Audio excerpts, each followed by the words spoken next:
fluids. Panadol is recommended for fever and body aches associated with the flu. However, aspirin should be avoided due to the risk of bleeding.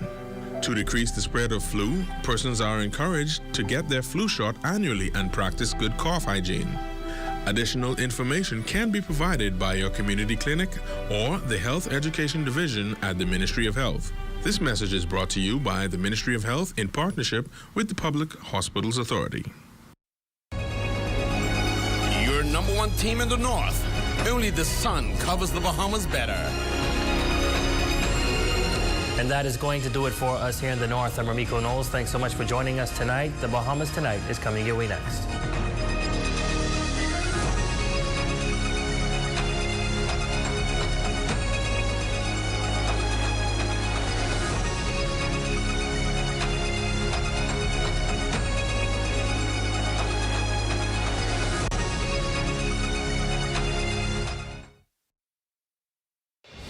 Broadcast this late night, the Attorney General lays out possible consequences the driver of that recent fatal car crash faces.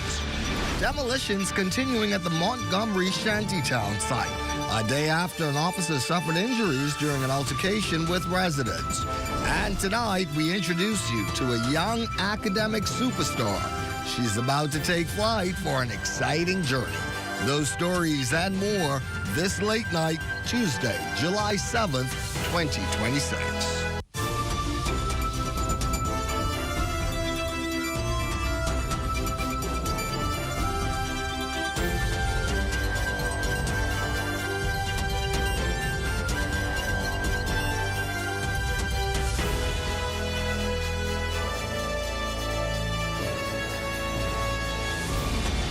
The Bahamas Tonight at 11. The Final Word starts now. And we thank you for joining us this late night as the country continues to grapple with the tragic loss of 5 young lives in a recent traffic accident and watch the court case of the 19-year-old driver. Questions are mounting about whether the country's laws go far enough to deter dangerous driving. The Attorney General is weighing in on the penalties for vehicular manslaughter as well as sentencing trends. We hear more tonight from our Altavis Munnings. The Road Traffic Act states that causing a fatality while driving dangerously or recklessly carries severe penalties ranging from 5 to 15 years in prison.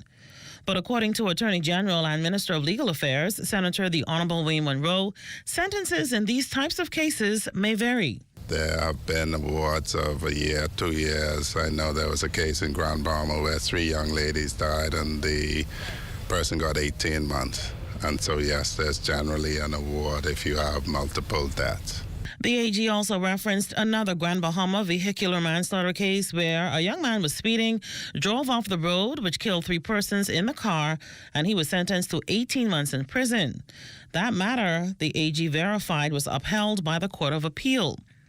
But another question has surfaced as the nation mourns the deaths of 5 young people due to dangerous driving. Will there be amendments to the Liquor Licenses Act to change the legal drinking age of 18? It's when the spring breakers come over, the Americans come over, their drinking age is 21. And so you have persons who are 18 who can't legally drink in the U.S. who can drink here. You do have underage drinking here. Persons who have licenses are only licensed to sell to adults. It behooves adults not to buy alcohol and share it with children.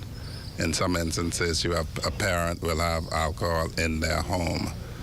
There's actually no control over that because it's in your home. It's for you to be responsible with regard to your children. The Attorney General revealed that in the past, killing in the course of dangerous driving was tried in the magistrate's court. But now, vehicular manslaughter cases are heard in the Supreme Court before a jury. For the Bahamas Tonight, I'm Altavis Munnings. Altavis, the Unregulation Communities Action Task Force today resumed demolitions at the Montgomery Shantytown off Cowpen Road. As reported, exercises began yesterday and became heated as residents attempted to block those demolitions. Video showing the situation getting physical has now gone viral. Head of the task force, Superintendent Stephen Carey, was hurt in the incident and needed medical attention. He spoke this afternoon with ZNS News about what transpired at that site and assured that the work will continue. 50% of the structures. During the course of the day, while we were demolishing some structures, we had a few unruly residents. One of the residents' name, I cannot say at this time. He is presently being detained for disorderly behavior, assaulting a police officer, causing harm.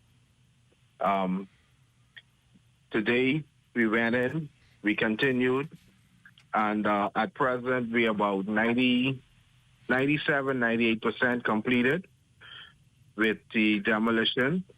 Tomorrow, we will knock down the last few structures, and we'll continue to cart away the debris. Now, many of those now displaced residents have complained that there was not sufficient time given for them to relocate. It's a claim the task force pushes back against, insisting these notices went out more than a year ago. Superintendent Kerry again reminded how the process works and who's eligible for government assistance. Once we identify the unregulated community, we go in, we issue a 28-day notice. After issuing that 28-day notice, we return back to the residents and we give them a date.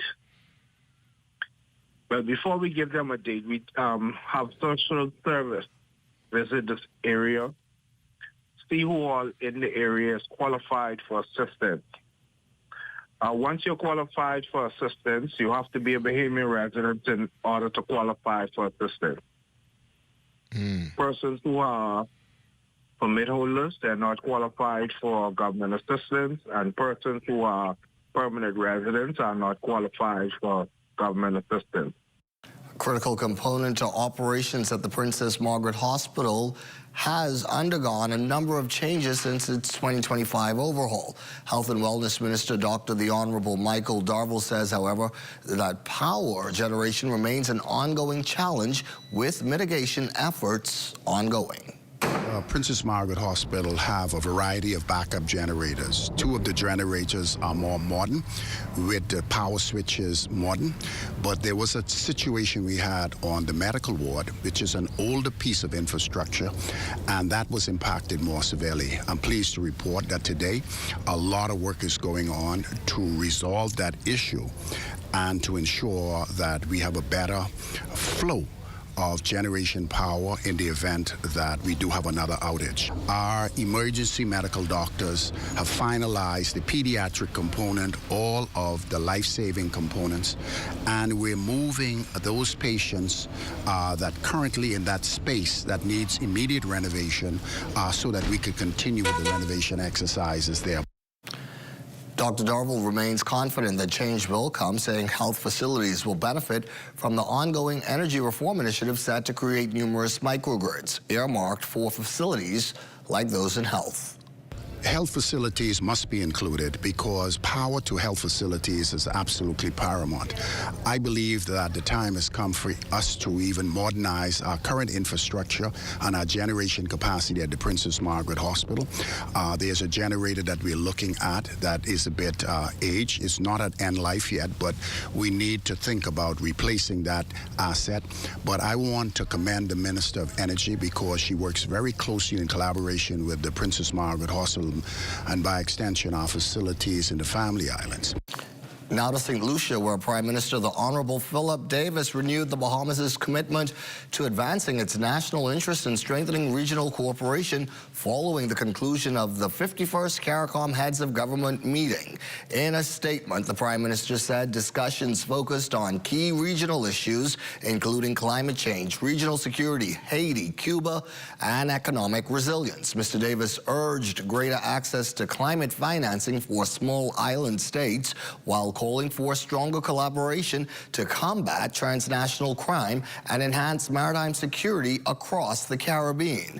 He also reaffirmed the Bahamas' support for efforts to restore stability in Haiti and emphasized the country's commitment to working with CARICOM partners to build a safer, stronger, and more resilient region. There is lots more to get to this late night. When we come back, Bahamas Power and Light Board issues a statement on Sunday's outage. You're watching the Bahamas Tonight at 11. Stay up with us. Imagine a world where every brand knows your name and every store awaits your arrival. Elite shopping, travel where luxury is a lifestyle and every journey feels like home. Dine where every flavor is just for you, every table reserved, and every moment a taste of perfection. Make every big moment even bigger. Experience banking where wealth isn't just managed, it's maximized. Step into a world without limits. Commonwealth Bank, leader in personal banking services. Big sandwich. I really like the honey mustard sauce. And then like the crispy bacon on it as well. Oh, it's pepper jack cheese. I love the spice. I love the crunch. I love the original sandwich, but just that simple addition of bacon was like over the top. The chicken is really good. I like it. I like it a lot. I rate this a 10 out of 10. I'd eat this again. Love that chicken from Popeyes. To a few of the other items making news this late night, the Ministry of Energy and Bahamas Power and Light say work is underway to prevent a repeat of Sunday's island-wide power outage. Officials reiterate that the outage was triggered by an extraordinary lightning strike at the Blue Hills power station that damaged a critical connection between the generating plant and the transmission network. Energy Minister, the Honorable JoBeth Colby Davis, says BPL has been instructed to improve public communication during major outages and provide clearer guidance to customers reporting damage to appliances. Meanwhile, BPL's Board of Directors has ordered a comprehensive review of the incident to strengthen grid resilience, improve restoration procedures, and modernize the electricity system. It also thanked work crews. Minister Colby Davis is expected to give a further update on the government's energy reform efforts later this week. With hundreds of teaching vacancies still to be filled, the Ministry of Education says an aggressive recruitment effort is already underway ahead of the new school year. We hear more on that tonight from our Amaya Moss. Class is not in session, but the Ministry of Education is facing quite a big test. With just about 2 months to go before the new academic year kicks in, they must buckle down to fill a 300 nationwide teacher shortage. It's a tremendous undertaking, but Education Minister, the Honorable Chester Cooper, assures they're exploring all possible options. We are seeking new applicants, yes, but there are some applicants in the pipeline already. Getting them out of the pipeline is important. Streamlining the bureaucracy. We're working with the Ministry of Foreign Affairs to pursue teachers from other countries. We're looking at Ghana, we're looking at Kenya, we're looking at other countries that we didn't look so closely at before. We are also calling teachers out of retirement who've recently retired. Persons who are teachers but who may have gone in other careers. We're building a teacher reserve, if you will, to ensure that we are able to give our students the best possible education, to give them the best chance at success. Despite the shortfall, the minister is confident the new school year will begin as planned, holding firm that whatever challenges arise, he and his team are committed to seeing it through. School will go on, and we will ensure a satisfactory level of education across the country. The reality is that even if we are to engage with digital virtual learning in some places, if there are shortages, we will do that. But we will ensure that the work of the Ministry of Education, Science and Technology go on. We will ensure that every child gets a quality of education they deserve. Well, with the new school year drawing closer, the minister says its focus remains on ensuring that every classroom is ready when students return. Reporting for the Bahamas Tonight, I'm Amaya Moss. Well, more than 600 graduates are preparing to embark on the next chapter of their lives after earning qualifications in a wide range of skilled trades from the Bahamas Technical and Vocational Institute. During Tuesday's commencement ceremony held under the theme From Knowledge to Nation Building, BTVI President Kishan Bastian congratulated the graduating class while encouraging them to remain humble, continue learning, and never becoming complacent. You are here because you have been prepared for careers that do not yet exist. You are the innovators of tomorrow. You are the world changers of tomorrow. You are the leaders that will solve problems of tomorrow. We are excited to see you build a legacy and by extension, BTVI. Senator the Honorable Keenan Johnson, Parliamentary Secretary in the Ministry of Education, was also there. In his address, he challenged Bahamians to rethink the way education is viewed, stressing that technical and vocational training should be valued just as highly as traditional academic pathways. Too long, we have celebrated university degrees, while sometimes overlooking the value of technical and vocational education. I believe strongly that thinking is now in the past. Today's economy demands something different. The modern Bahamas needs skilled people, people who know how to solve problems, people who know how to build, repair, innovate, and create. And that is why it is so important to have institutions like BTVI. You are entering a world where practical knowledge is becoming more valuable every single day. Technology will continue to reshape the workplace. Artificial intelligence is transforming industries. Entire professions continue to evolve, but there will always be a need for skilled professionals who combine technical expertise with critical thinking, creativity, and integrity. Students qualifying for an international academic competition is a dream. For 13-year-old Alyssa Bain, it's also a second chance. After making it to the World Scholars Cup Global Round for the second consecutive year, she's preparing now to travel to Prague in the Czech Republic, where she'll represent the Bahamas. Matea Stewart has her story. Last year, Alyssa Bain's team qualified for the World Scholars Cup Global Round, but she wasn't able to make the trip. This year, the 13-year-old has earned another opportunity, and this time, she's heading to Prague, Czech Republic, to compete on the international stage. It feels pretty good, and I'm very excited to go to Prague, and I think we're going to excel in Prague, and I think we're going to do very well and get to go to Yale after.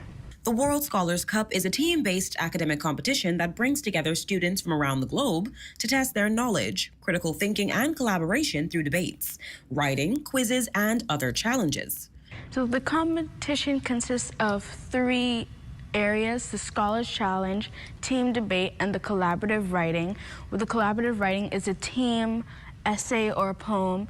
The Scholars Challenge is a series of different questions you'll be asked, and then the team debate is just debating with different teams around the world. For Alyssa's parents, the journey represents more than academic success. It's the reward for years of hard work, determination, and perseverance after missing the opportunity to attend last year's global round. I probably was one of the loudest screaming in the room when I found out that her team, I'm very proud of her. I've seen her with that fire in her eye, wanting to do well in whatever they do or accomplish together as a team. Now, with the countdown to departure underway, Alyssa is eager to meet students from around the world, embrace the experience, and proudly fly the Bahamian flag. I'm looking forward to debating and seeing how the other students from different parts of the world talk and are articulate in debating. From the classroom to the international stage, Alyssa Bain is turning a missed opportunity into a global one, proving that perseverance can open doors to experiences that reach far beyond home. Reporting for the Bahamas Tonight Access Now, I'm Matea Stewart. It goes without saying, we are all rooting for Alyssa. Good luck to her. Well, the Bahamas Tonight here at 11 turns to sports next. Over to Amajal now for a preview of what's coming up. The Bahamas facing off Puerto Rico, final game of the FIBA America Cup qualifier. Because of that story and more, coming up in sports.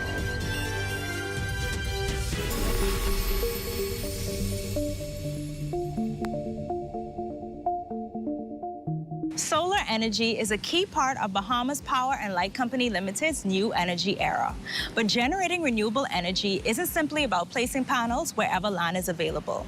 In fact, utility-scale solar projects require significant amounts of space to be able to produce meaningful levels of electricity. You know, one of the things that we talk about in the solar space is how much land solar takes. So typically you're talking anywhere from 3 to 5 acres per megawatt.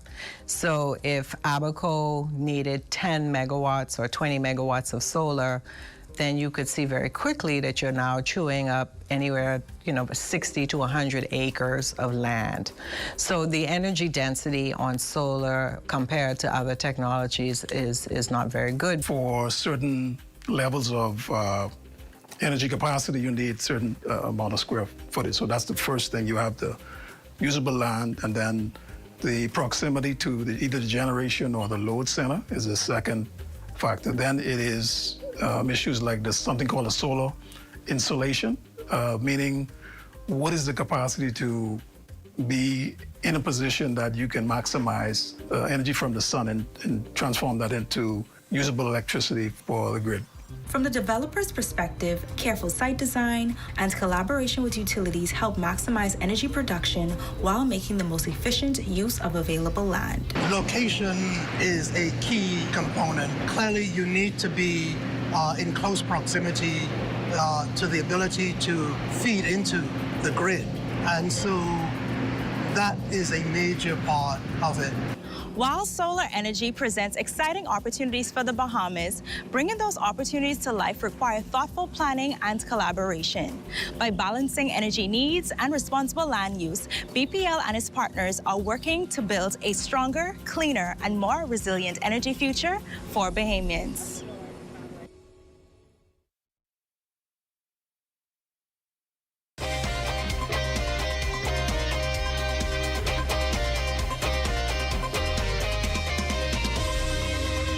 Welcome to your Tuesday Sports Check, everyone. I'm Amajal Knowles, topping sports. It was a packed house at the Kendall Geologics Gymnasium on Monday night as the Bahamas men's national team aiming to complete this window of the FIBA AmeriCup qualifiers with an unblemished record, but standing in their way would be a familiar foe in Puerto Rico. Swanson Gibson Jr. was courtside and gives us this recap from the drama-filled affair. The 2027 FIBA World Cup qualifiers' third window has concluded, and the Bahamas split their two games, beating Jamaica 123-74 and losing against Puerto Rico 115-92. In this most recent game, it would be Franco Miller Jr. and Dominic Bridgewater, scoring 24 and 22 points respectively.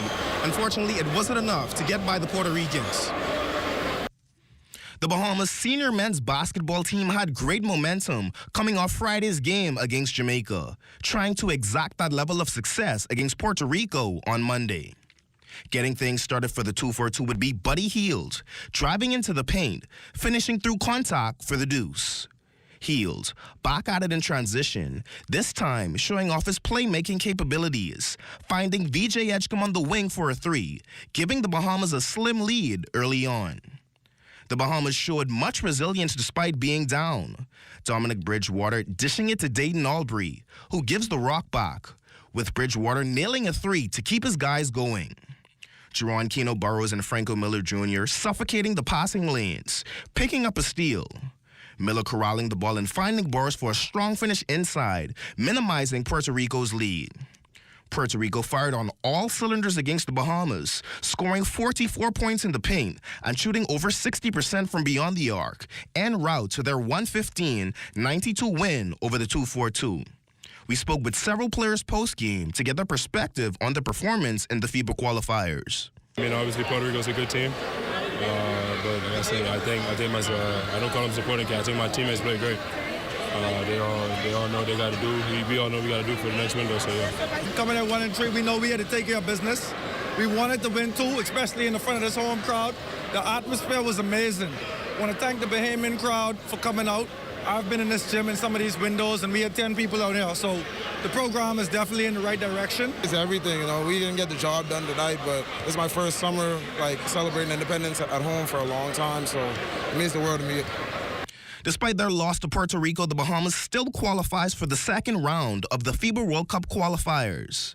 The Bahamas advances, finishing in third in the Americas Group B, as only the top three teams in each group can advance to the next round.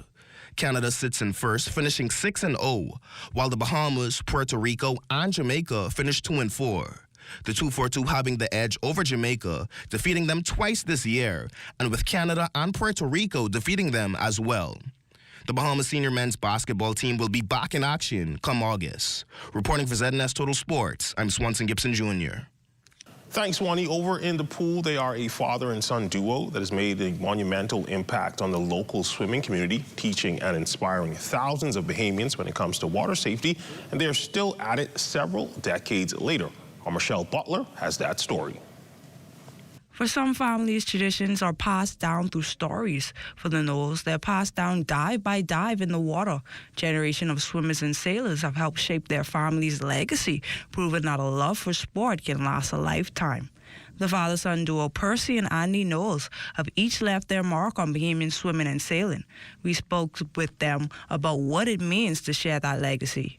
The Knowles clan, probably over the last 100 years, we've been involved either in sailing or swimming. I think I don't know if it's a Guinness World Book of Records, but for 48 consecutive Olympic Games, 48 years, I don't know how many represented, that's what, 15 Olympic Games.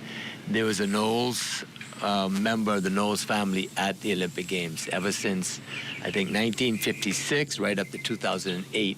Either in sailing or swimming. Mr. Percy, at 95 years old, blooms with pride for his family's legacy. He talks about his feelings getting to see his son and now his grandchildren's love grow for the water. On top of the water. On top of the water? With decades of experience, they leave advice for the next generation. As more people get into the sport, like right now we're trying to teach people how to swim. And once you get into the sport, there's so many benefits, health-wise, discipline-wise. I mean, I just think back on how many people that we've coached have gone on to get scholarships in school, be Olympic athletes, become coaches themselves. So I encourage the Bahamas to let's swim Bahamas. The Knowles family's commitment to the water continues to make waves. Their story is a reminder that the impact of sport can reach far beyond competition, creating a legacy that endures for generations.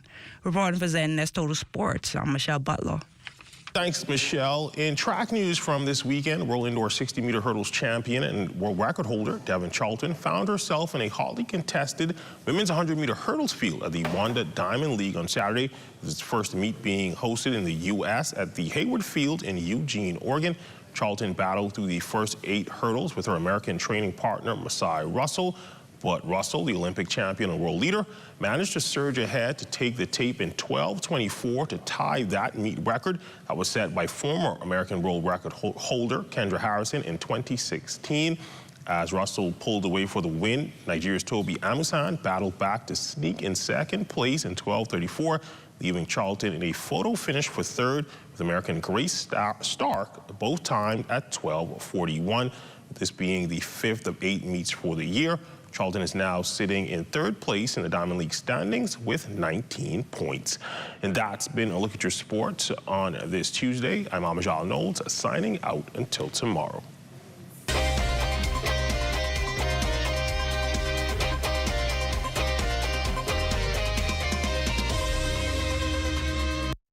Behind every strong economy is a bold entrepreneur, and we're here to support them, island by island.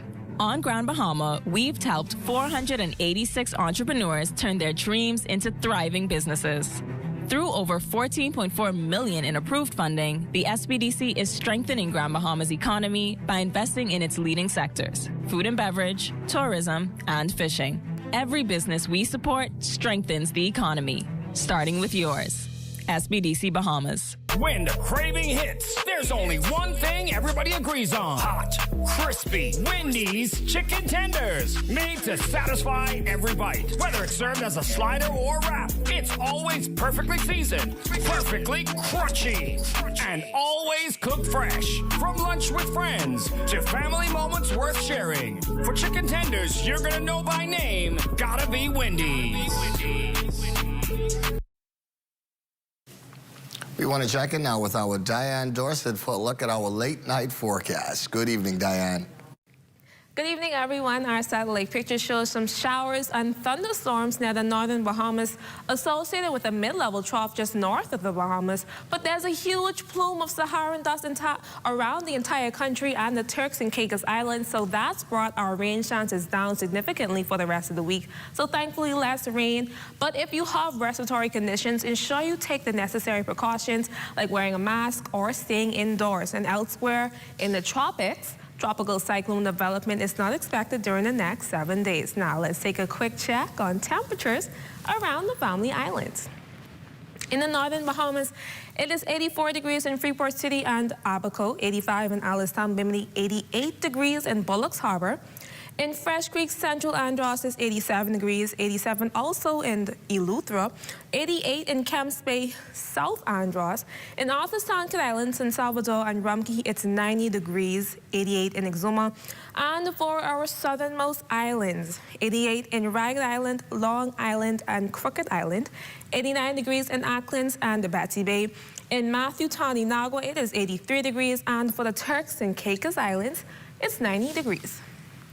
Tonight, we are expecting a low of 80 degrees, partly cloudy and very warm. And then tomorrow, 11 degrees high with a high of 91 degrees.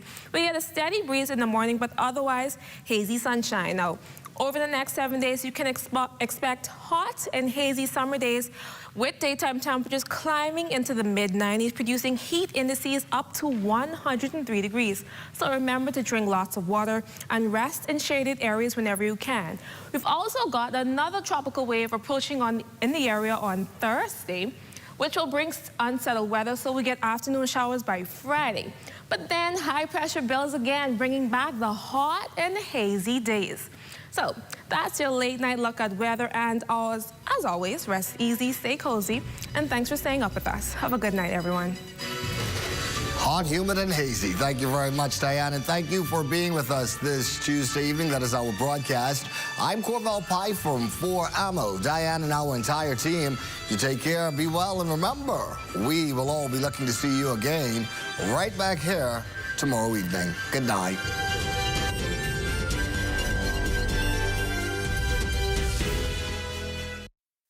At the House of Assembly, I'm Lakush Lapinder. This is ZNS.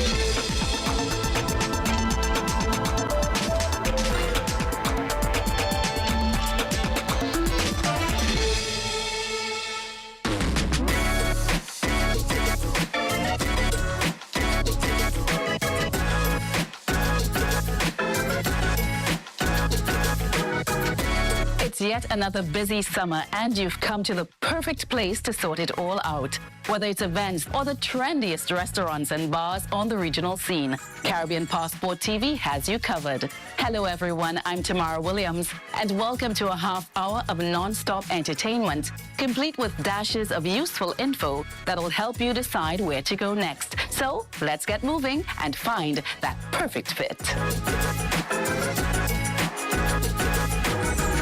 From hosting popular events and being home to iconic attractions, Barbados has earned its status as one of the world's top holiday hotspots. Exciting developments are always in play, and those who help organize travel into Barbados have a lot of selling points at their disposal. It's no secret as to where one of the Caribbean's biggest parties will be this summer. Crop Over 2026 will once again deliver the culture, creativity, color, and passion that fall in line with Barbados' standing as one of the world's great travel destinations. We're talking about fantastic coastal scenery, highlighted by crystal clear blue waters, perfectly maintained historical sites, fun activities galore, and exciting events piled on top the other. And it's a package that's always being enhanced. Barbados can be a place that you can experience so many different things, an immersive experience into our culture, into our food, and our sporting activities. Sports is emerging as a very strong niche for Barbados. We have a very robust calendar of events in our sports calendar. We have the open water swim. We have Dive Fest. CPL is coming up in September, and we are hosting the finals. There are lots of opportunities for Trinidadians to engage and to visit our beautiful shores. Recent promotional events staged by Barbados Tourism Marketing Inc. in Port of Spain included the Barbados Seminar at the Hilton Trinidad and Conference Center, where exciting and eye-opening developments for 2026 to 27 were unveiled. Additional displays were staged at the Eastgates Mall in Trin City and the C3 Center in San Fernando, while the tour was capped off by a corporate function at the Hilton. We have met with the travel agents, which is one of our key groups here in Trinidad and Tobago, promoting Barbados, sharing with them any updates on our accommodation, engaging with them and letting them know that we value their partnership and we value their business. Of course, Crop Over 2026, with its always exciting schedule of events, culminating in the Grand Kadooment, is top of everyone's minds right now. It's a quite beautiful spectacle, and there are many aspects of our Crop Over celebration that we will be focusing on this year, not just the last week of party. Yes, the Kadooment, which is very important, but many other aspects as well, and we are looking forward to welcoming Trinidadians here.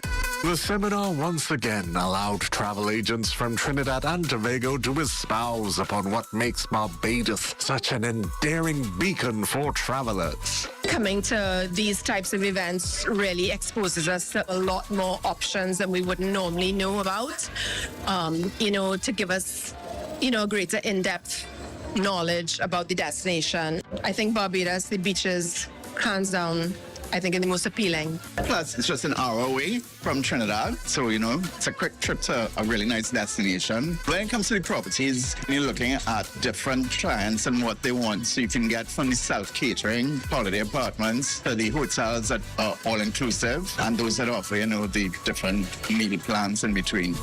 And also to the people as well. And I mean, Rihanna did put Barbados on the map, so the excitement is there to go across and visit Rihanna Drive. You have all-inclusive versus breakfast packages as well. So again, just trying to tailor that package to that consumer, to what's their needs. If it's a group, it's a couple, it's a family.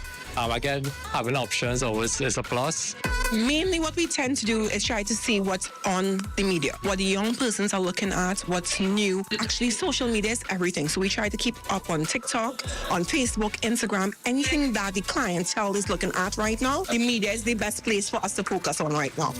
So, what are you waiting for? Barbados's reputation for memorable vacation experiences is well established, and you're welcomed to join the queue.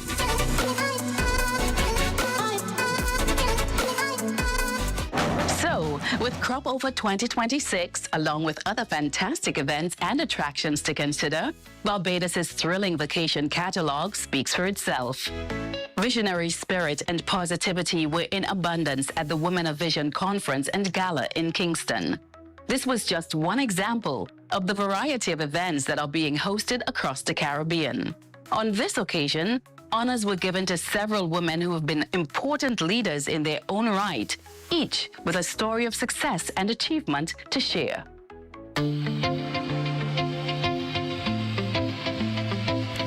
Our societies, with their various industries, are built upon daily human endeavor, with individual successes serving as inspirations and blueprints for others to follow. The achievements of women within our communities have been particularly crucial towards advancing female causes and are celebrated at events such as Women of Vision, a visionary salon. Staged in Jamaica, it was an event that was focused on knowledge enhancement, with sound advice provided by Tony Award-winning actress Felicia Richard, along with Plie for the Arts founder and noted cultural advocate Marissa Benet. Play started 2016, 10 years ago, from an email from a friend to say a friend of his was traveling to Hawaii with his company and he wanted to come to the Caribbean and if I was interested. I looked it up and I saw that the artistic director at the time, Desmond Richardson, I had a picture of him in my home. And that's when I realized, I said, this is the same person? And I said, yes, I will try and make it work. And I went about seeking sponsorship. And it happened, and it was beautiful. The support was great. And there I was thinking, oh, this is a one-off thing. And from that, the experience that people had and how I felt about it. There's a thing where, sometimes it's how you feel about something. And something about it felt so right. And I knew, this is something I wanted to do. We have taken some of the finest and best dancers in the entire world. We've taken dancers from American Ballet Theatre, Alvin Ailey, Ailey 2, Complexions Contemporary Ballet, which we started with, Lines Ballet, Parsons Dance. And we've taken dancers, literally the best dancers, the late Michaela the Prince. We've taken Misty Copeland, arguably the most famous ballerina in the world. And so, we have just built a reputation of excellence. Doubt the doubt.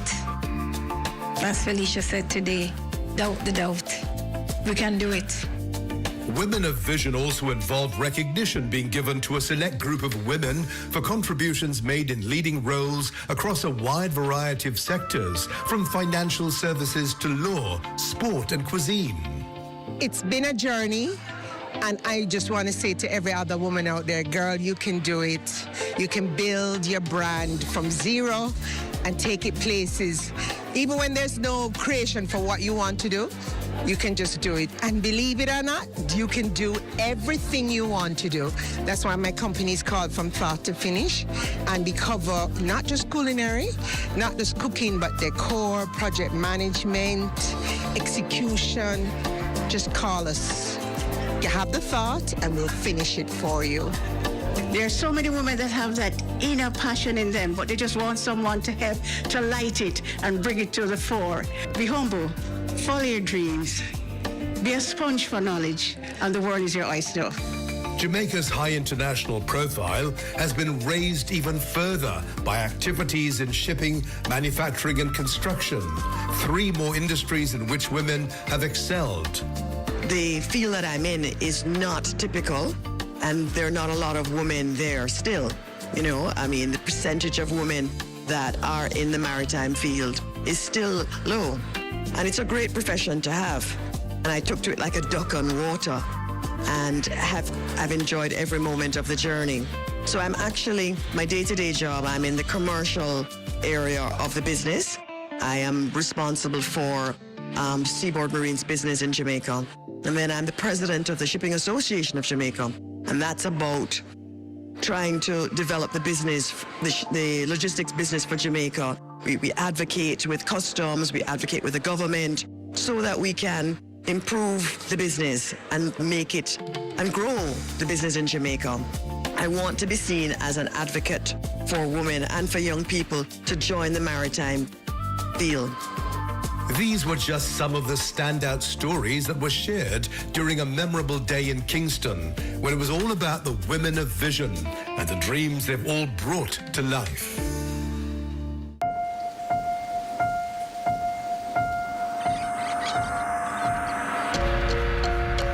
I've always believed that doing the right thing takes patience. It shows a deeper commitment to create something that people will enjoy for a long time to come. So we take our time to get El Dorado right.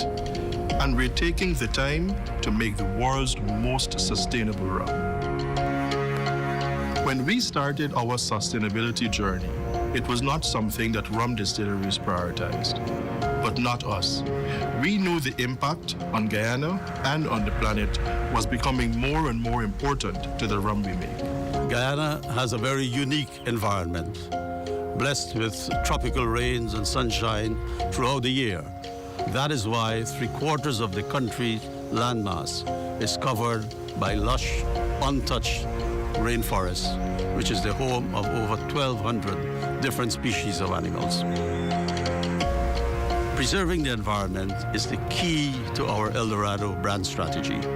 We aim at keeping the entire supply chain, from raw materials through the production process to the point of delivery to the market, in a manner that minimizes the impact of our operation on the environment.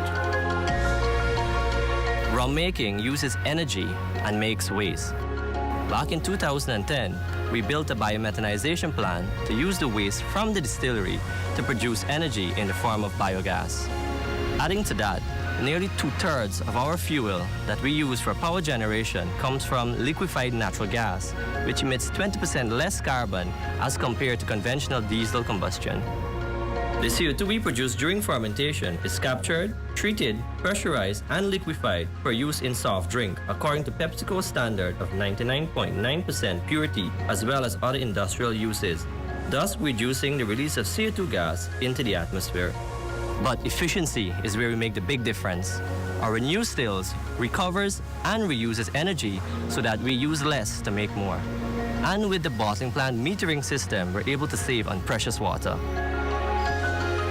Rum is an integral part of our history as a Guyanese people, and El Dorado enjoys a very close relationship with the communities in which we operate. Our DDL Foundation and cadetship programs provide educational opportunities for young Guyanese so that the next generation can enjoy this world that we are striving to protect. I do believe that because rum is a product from the agriculture sector, the environment is absolutely key in terms of rum production on a sustainable basis. And that is why our goal is to keep El Dorado as the one brand that has the smallest footprint when it comes to rum on the international market.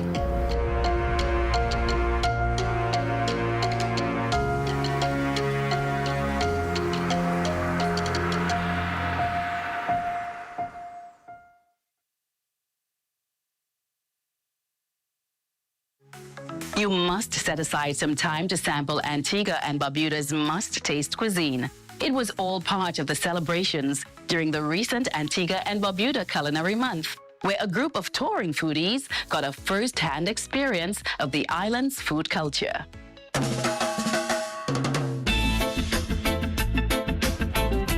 It's Antigua and Barbuda. It's fun times, and there was world-class cuisine with a local flair. Antigua and Barbuda's Culinary Month 2026 was an opportunity for international influencers and foodies to be at one with the destination's food scene at the local level. As you would have guessed, the food production and restaurant sectors are vital elements to the region's economy, which is why chefs, restaurant operators, creatives, and top officials were all sharing their knowledge during the Caribbean Food Forum at the John E. St. Luce Conference Center in St. John's. We are now speaking the language of regenerative tourism. We have been pairing it and tying it to climate resilience. We've also been doing a lot of work in the area of the orange economy and the purple economy, because most times in the Caribbean you hear people talk about the blue and the green economies, but you also have an orange economy that deals with culture, art, people, heritage. You also have a purple economy that deals with human diversity, inclusion, sustainable development goals 5 and 8. Now agriculture, it's also about tying in those facets and those areas where we tap into indigenous knowledge, traditional knowledge as well. But we do want to make sure that people know that other options exist and that the benefits of these options are so real and tangible and really great for them in the long term, not just for our physical bodies, but also for the environment. It's reprogramming our mindset, making us more mindful, and your body naturally falls in line. The more you eat clean and healthy foods, the more you really do crave it. In the meantime, regional farmers were sharing their experiences, while some food operators have been infusing sustainable practices into their businesses. We are putting into practice ways that we can reduce the waste that we produce. Instead of using plastic straws, which are probably take about 90 years to biodegrade, we use papaya straws. Also using bamboo straws. Anything that we can find that we know that will break down and compost is what we do. If we're heavily reliant on imports and we're not supporting our food production here, if those imports get cut and we're not in a position to step up to the plate, we're going to be in a serious problem. If we treat our islands as a community, so if a hurricane comes through and destroys production in one place, you still have your collaborative system in place where people can still make sure that island is still supplied. Food for thought. Of course, one of the absolute pleasures in life is savoring every morsel of a great meal. What makes it all possible are the ingredients, which are sometimes supplied through public marketplaces, such as those in St. John's. I'm Donna from Mama Lolly's, named after my grandmother, who was Mama Lolly. My continuation of Mama Lolly's in UK is of me making hot sauce, the hot sauce that we used to make in the cafe. It's been really well received, and the reason for that is for the type of ingredients that we always put into the sauces, which was fresh herbs, and we never skimped on any of the ingredients. So our sauces have a really lovely balance of heat and flavor. Very important. Of course, all of this great produce exists for a reason: tasty food making. Nicole's Kitchen was the location where members of the tour group were given the tips and the opportunity to whip up a storm around the pot. Today we cooked with rum. We did sweet potato soup cooked with vegetable stock and coconut milk. We did chicken kebabs with a rum, brown sugar, soy marinade, and dessert was a butter rum cake. It was a joy to work with everybody. I do it on a regular basis during the season. We do a starter, main course, and dessert, and then sit down and eat family style. Just like every single island, we're a mashup of all different cultures, and so you can pretty much find anything you would like here. As for the meal and overall experience, well, both earned rave reviews from our influencer crew. It was very incredible for us to go into the market and learn more about the local cuisine, the herbs, the vegetables, the provisions, the spices. And here we are in someone's home, and we're getting a chance to cook and immerse ourselves even further in the cuisine and to learn about the stories of Antigua and Barbuda, because history is told through food as well, too. It's very special that we're getting her spin on things, but also food being done in the Antiguan way. Obviously, it's all a bit familiar because, you know, again, we're all one. So I love that part of it. And I've never really had Antiguan food. So, you know, everybody has saltfish. We all make chicken in a certain way. We all make rice. But to have the way that they do it, I'm loving it so far. Being able to come into somebody's home and have a cooking experience that everybody, no matter where they're from, can identify with something that we're cooking is so exciting. And then she gives us the recipes so that we can take it home and be able to do it there as well. We were all very impressed by what we saw at the Antigua and Barbuda Culinary Month. And if you couldn't make it to this year's edition, you can start your preps for 2027 right now, because chances are that the chefs are already planning something special for your plate. And don't forget Antigua's Carnival 2026, which will